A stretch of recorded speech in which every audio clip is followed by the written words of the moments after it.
And Grady, I'm so excited that you are on the podcast today. Thank you so much for joining us from Austin, Texas.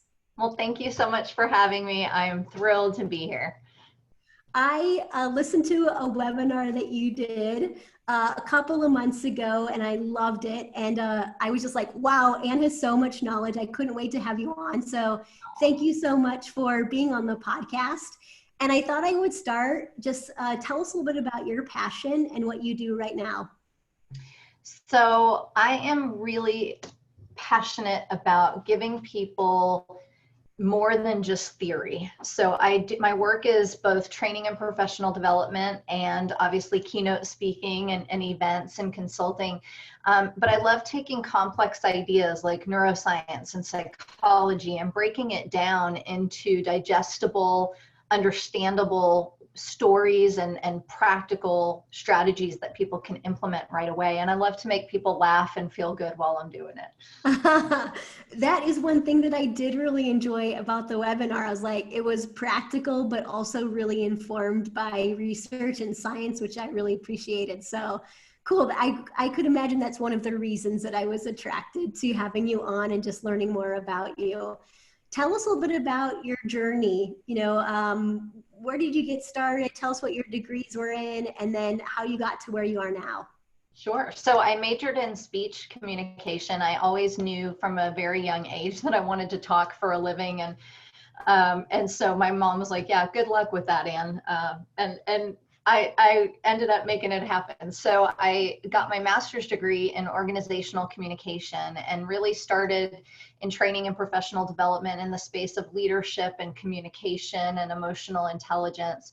And then life happened. So in 2003, I had my son Evan and knew something was not right. Progressively escalated. My husband left when he was 18 months old. He cried constantly. We were exhausted. And then when he was 3 years old, he tried to kill me with a pair of scissors. By the age of 4, he was on his first antipsychotic. So my journey with resilience started just in the trenches, really trying to come up with ways to not just navigate what we were going through, but to get stronger and smarter as a result. And then in 2014, after his second pediatric psych hospitalization, I was diagnosed with a tumor in my salivary gland. A massage therapist actually found it, a massage therapist at the airport. And I was leaving for a keynote in Iowa, of all places. And it turned out to be a avocado-sized tumor in my salivary gland that resulted in facial paralysis, which then 2 days after the surgery, I scratched my cornea because I couldn't close my eye, and we were waiting for my eye patch to come in from Amazon. And so then before my eye surgery to implant a gold weight into my upper eyelid and stitch up my bottom eyelid, I fell down a flight of stairs, breaking my foot in 4 places, had the eye surgery, then did 6 weeks of radiation. My face came back in that process, and I was in India 3 weeks after I finished radiation. My first book came out, and I was doing a speaking engagement in Bangalore. So that journey kind of taught me that there are not just this idea of resilience that seems nice to have, and it seems kind of touchy and fluffy and feely, but it's like concrete science. And I turned to the research because I'm an academic, and I needed to find strategies to help me get through that time, help me keep my mindset positive, help me stay focused on the future and not go into a giant pity party because I drooled and had a speech impediment and, was missing half my face. And I got so fascinated because I learned that some of the things that I was doing already were cultivating resilience without me realizing it. But there were a lot of things that I didn't even realize I should be doing. And so as soon as I started practicing those, my life started changing dramatically. And I got really excited about sharing those tools with other people so that they can do the same, hopefully not having to go through those events first, but struggle is a human condition, right? We all go through it together, and anything that I can do to help ease that. My other passion is mental health advocacy. So a portion of all my book proceeds go to the National Alliance on Mental Illness. My goal is to reduce the stigma of mental illness and to really focus on emotional health. So that's what I do and why I do it. I already heard that story, but I just got goosebumps everywhere. As just I think also just relating as a mom, you know, I could imagine there was some guilt, like what did I do, you know, and how am I going to handle this? How can I get through this? You know, why me? I Oh could yeah. imagine there's just like all of those emotions that go through Yeah. that, you know, that It's you. a grieving process. In fact, Evan's now 17 years old, and 2 years ago we made a gut-wrenching decision to put him in a therapeutic boarding school in Idaho. We just couldn't give him the round-the-clock therapy he needed. He wasn't safe. We weren't safe. We had to dramatically make changes to hopefully change his trajectory. And he was just here for 2 weeks. And it's just a reminder of the, grieving the loss of the life you thought your child was going to be able to live, grieving the loss of the life you had imagined and what that looks like being a caregiver indefinitely. So it's definitely been an emotional process, but I truly believe that I'm stronger and smarter and more resilient as a result.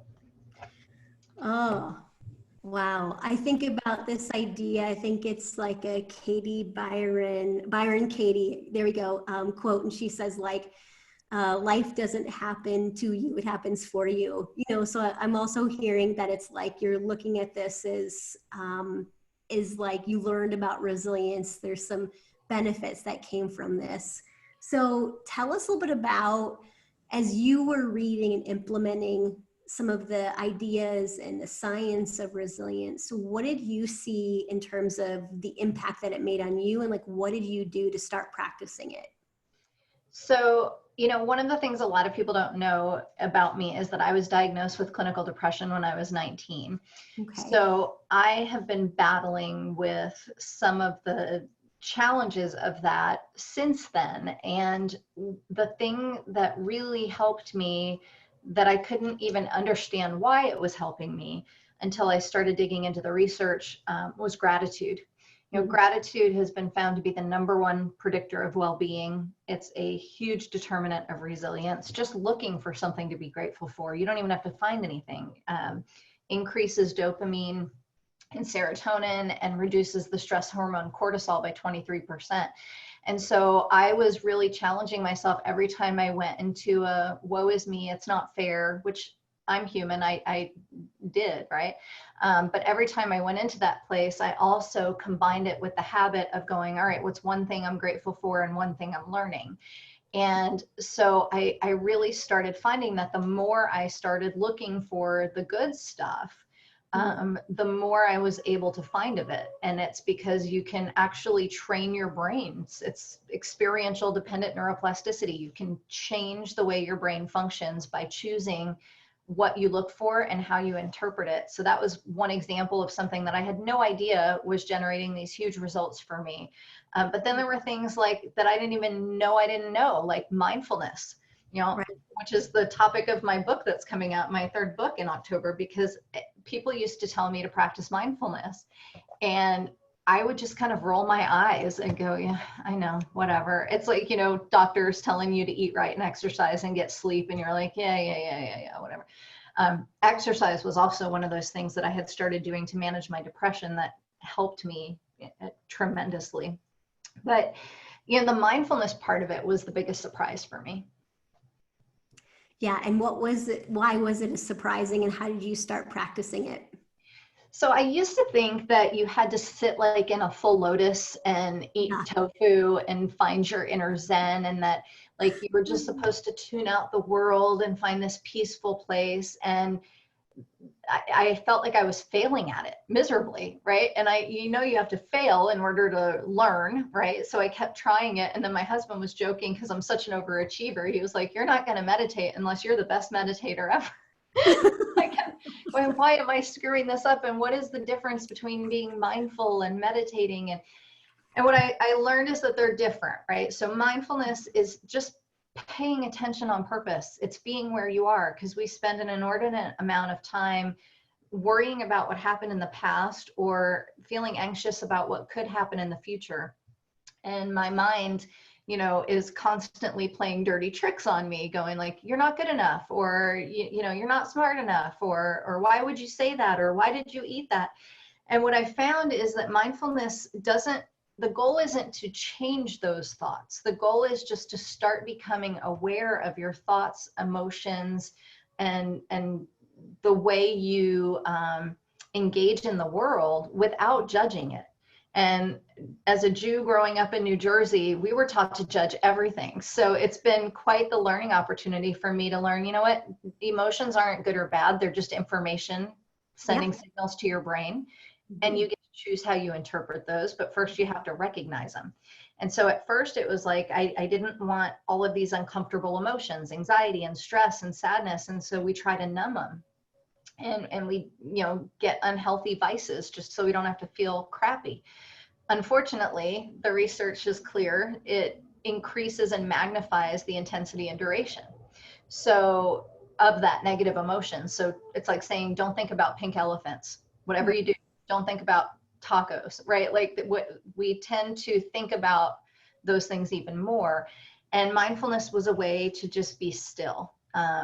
With the information overload and digital stimulation, we've lost the art of being still. Now, part of that, one way I practice that is meditation. And what I thought was so great about this is that it's not supposed to be calm and peaceful. And everybody kept telling me, no, it's finding your peace and it's like becoming one with yourself. That's not what meditation is about at all. Meditation is brain training. It's simply repairing neurons in your brain damaged by stress by controlling your attention instead of letting it control you. So every time you catch your mind wandering, which you do the entire time you're meditating, every time you catch it and come back to the present moment, that's what's strengthening that muscle so that when bad stuff happens, you can catch yourself before you get carried away on the runaway train, and you can just bring yourself back to the moment and observe it. What are you feeling? Where in your body are you feeling it? Meditation has been a way to train my brain to regulate emotion, manage my attention and focus, and really just take back control. And it's just been incredibly powerful. So tell us a bit about your meditation practice. How often do you do it? And, what would you recommend for people who are listening? And I'm also, I want to connect this to resilience. Right. So, but tell us a little bit more about how you do it. Well, so the connection, let me start with the connection because I think that's important. So resilience is not just getting back up after you've been knocked down, right? That's part of it. But the other part of it is, am I getting stronger as a result? Am I learning? Am I not just surviving, but am I thriving? Am I using that information? And so every time we get knocked down, face a setback, have an obstacle, anytime that happens, it's a ding to our ego, to the way we see the world. And meditation and mindfulness allows you to catch yourself in that moment.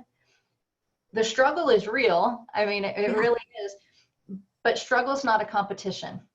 And so it brings you back to being present, because you can't start going, oh no, this is never going to get better. And what if the whole world, goes to hell in a handbasket?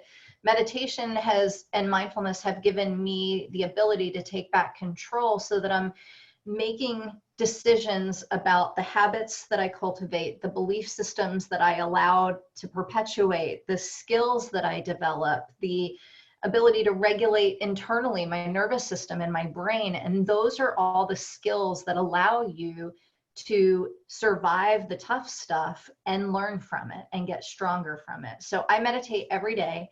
And it takes different forms. So you don't have to sit in a, crisscross applesauce position on a pillow with a candle and incense. It's some days, like today I swam. Nice. So first, the magic number to change your brain is between 7 and 9 minutes a day. Okay. And I always tell people, if you don't have 9 minutes a day to meditate, you should be meditating for 20 minutes a day. Because it is nothing more than just being still and focusing on your breath or music. Right. Or it's anything where you are directing your attention somewhere on purpose. So it could be, like I swim and I look like a total nerd, but I have a snorkel because after radiation, it hurts to pivot my head. So I just kind of wear my snorkel and I got my headphones and I just look like I look silly, but whatever, it works. And so I meditate underwater. I focus on my breathing, and then my mind will race to a presentation I have to give or a slide I need to make. And I'll go back to my breathing. And then my mind will race to, you know, I forgot to call my mother. And then I go back to my breathing. And so when I'm swimming, I meditate underwater. But every night I meditate to go to sleep as well. Because it resets your nervous system. It gets you out of this fight or flight, constantly on alert, cortisol, norepinephrine generated frenzy that when we lay in bed, most of us are ruminating about the day, and we're not focusing on the good things, we're focusing on the bad things. And so meditation was a way for me to get out of that fight or flight state and take back control. And it helps me fall asleep. It helps me go back to sleep if I wake up in the middle of the night. It's been really, really powerful. And so my process is I take a few really deep breaths. Okay. 3 deep breaths resets your nervous system. And most of us breathe incorrectly. So I use diaphragmatic breathing for the first few breaths, which means like as you inhale, you pooch your belly out, filling your abdomen with air. And on the exhale, you bring it back in. And the exhale is the part of the breath that brings you back into the rest and digest parasympathetic nervous system. So I focus on a couple of deep breaths, and then I do a body scan. And it's just a pretty common mindfulness technique where you literally, I imagine this blue light starting at the tip of my head and just like slowly scanning my body, like as it relaxes your forehead. And then you imagine your eyes relaxing. And that's right about the time where I'm like, crap, I forgot to make an appointment at the vet for the dog. That's okay. I bring myself back and I relax. You know, you don't realize how much tension you're holding until you focus on relaxing. And usually by the time I'm done with that, I've fallen asleep. If not, I just go back to slow breathing. Awesome. Thanks for the details. I think that really helps people kind of think about how they might start this practice either in the morning or as they go to sleep. And your book, Mind Over Moment, comes out in October. Is that right? Yes, it's called. So first, let me back up just 1 second. I learned how to meditate using an app. So it is not like this, for me, I couldn't figure it out. I thought, how hard can it be to sit silently? Like, how hard can that be? Yeah. Well, as a type A personality, it's freaking miserable. Because then your mind just starts starting. So I downloaded an app, and there are a bunch of services out there. I use Calm, but I do guided meditations all the time too, because it's also a way to get great ideas and to learn, because each of the guided meditations has like a couple of minutes of neuroscience and content and understanding, and then the guided meditation, which helps. So my new book, Mind Over Moment, Harness the Power of Resilience, comes out on October 6th. I'm very excited. You can go to mindovermoment.com to sign up for free giveaways and pre-release information. And, you know, I feel like I've been preparing for this one for the last 20 years. It's my, you know, my resilience breeding ground. So it's taking everything I've learned about cultivating a resilient mindset. And that includes your habits, your beliefs, how you view failure, how you, you know, deliberately create the story you tell yourself instead of listening to the one that replays automatically, right? Yeah. And then it's the resilient skill set. So I always say your mindset is the toolbox. It's this place where everything is stored, and all the tools in the world don't help you if you don't have a place to put them. But if you have an empty toolbox, that doesn't help either. So the skills are the tools, and those are skills like the emotional intelligence, like the session that you attended, things like the growth mindset. They are tools like self-care, gratitude, mindfulness, social connection, humor, laughter, all kinds of different skills. And then the third part is a resilient reset. It's this ability to get out of reactivity and to be deliberate about where you invest your time and attention, so that you're controlling your body and your nervous system rather than let it control you. Yeah. Awesome. Yeah. Right after this interview, I'm going to go buy that. And well, I can't wait. So it's not even for sale yet. It goes, it's available for pre-sale in another month or two, but you can go to mindovermoment.com and we'll keep you updated as soon as you can get it, and with all kinds of good stuff and free gifts.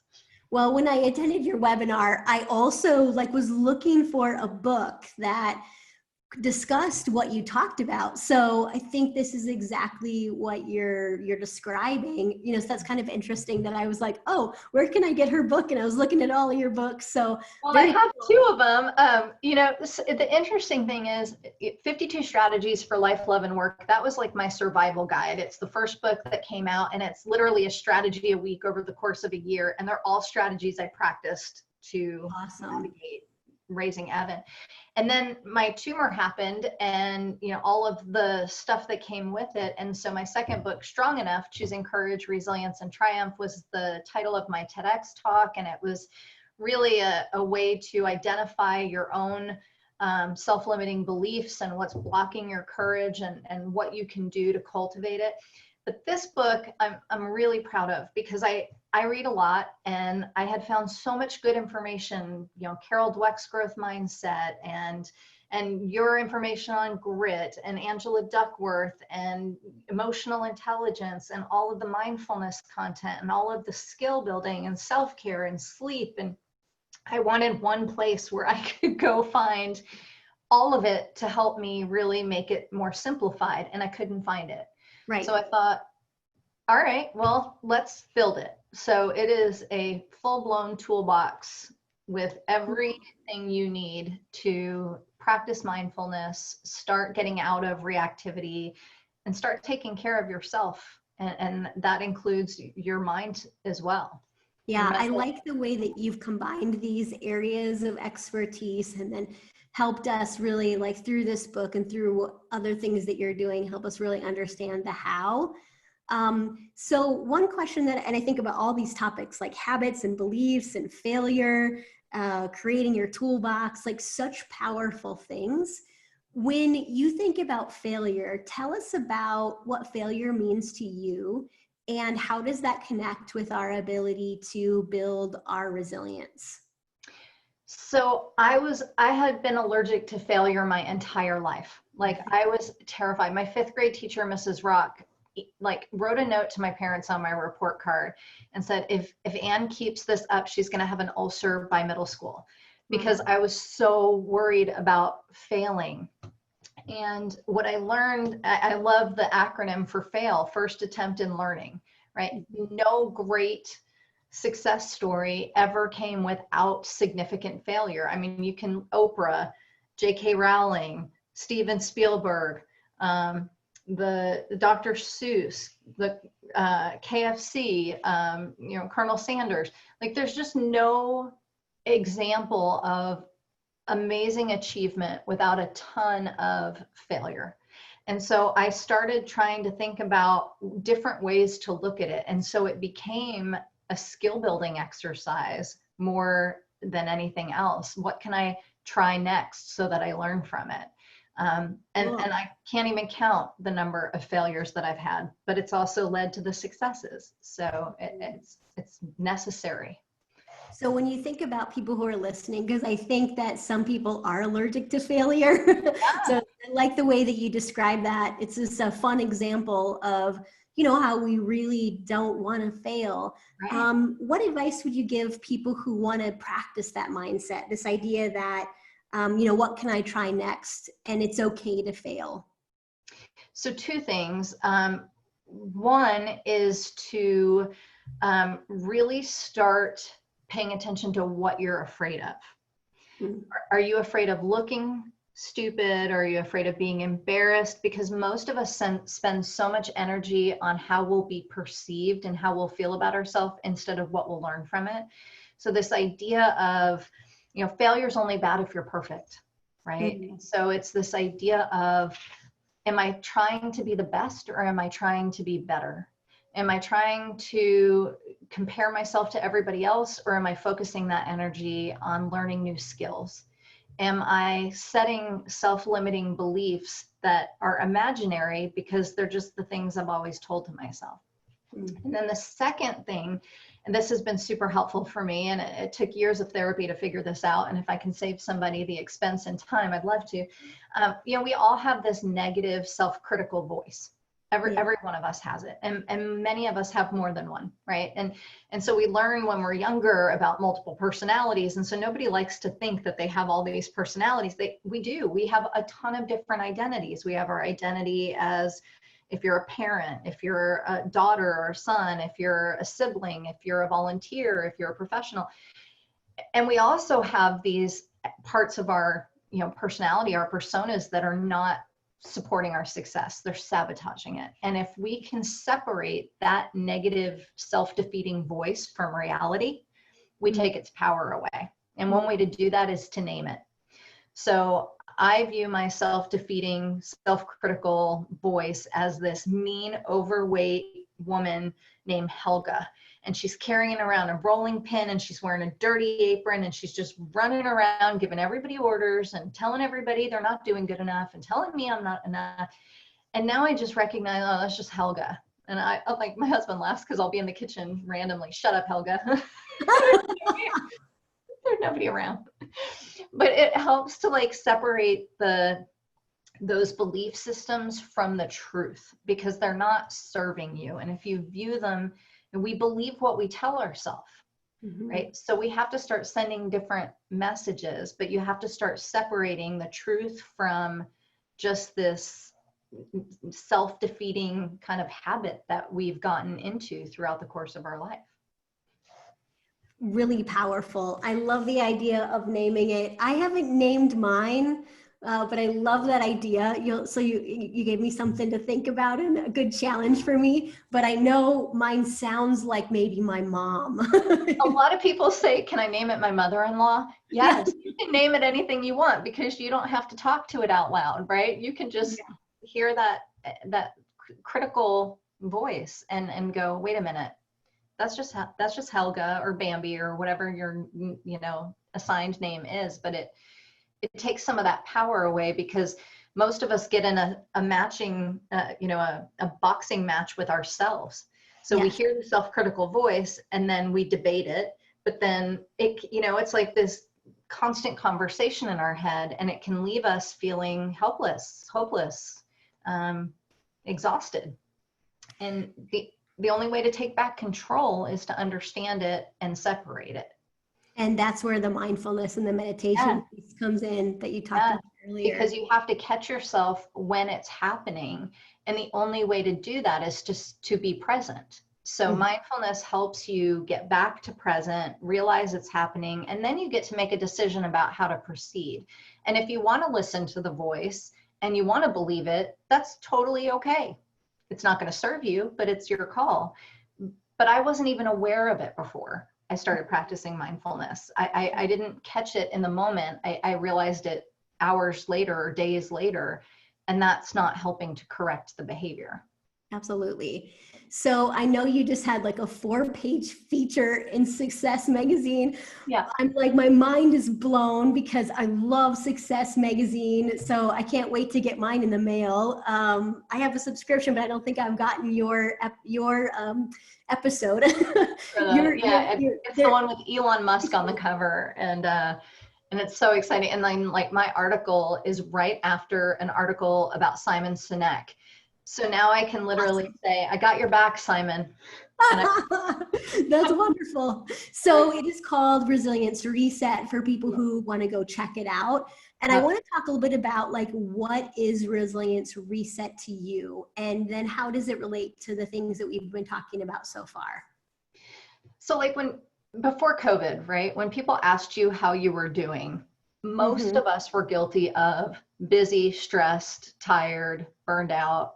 It's almost like we're competing for a busy badge. Oh, you're busy? Let me tell you about my busy. My busy is worse than your busy. And I felt like we get caught up in like this wheel of just, we wake up, we check our phones. We look up from a meeting, we check our phones. We eat lunch, we check our phones. We go to bed, we check our phones. It's just the same day. Each day becomes the same day. And if we're not deliberate about resetting that, then we end up a slave to the habits that we have, surviving the life we've got instead of crafting the one we want.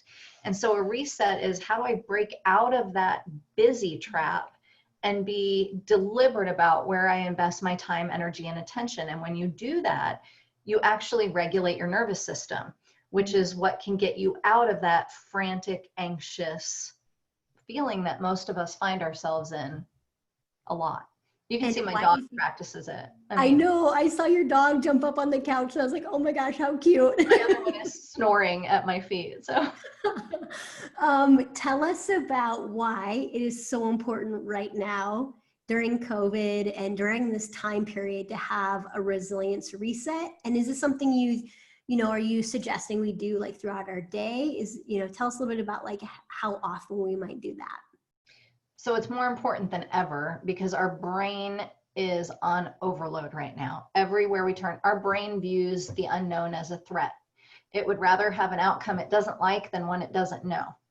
And all you have to do is turn on the news, and you don't need to even listen to it. You can watch it, and immediately you can feel your blood pressure rise. Immediately you can start to feel like worry spiraling.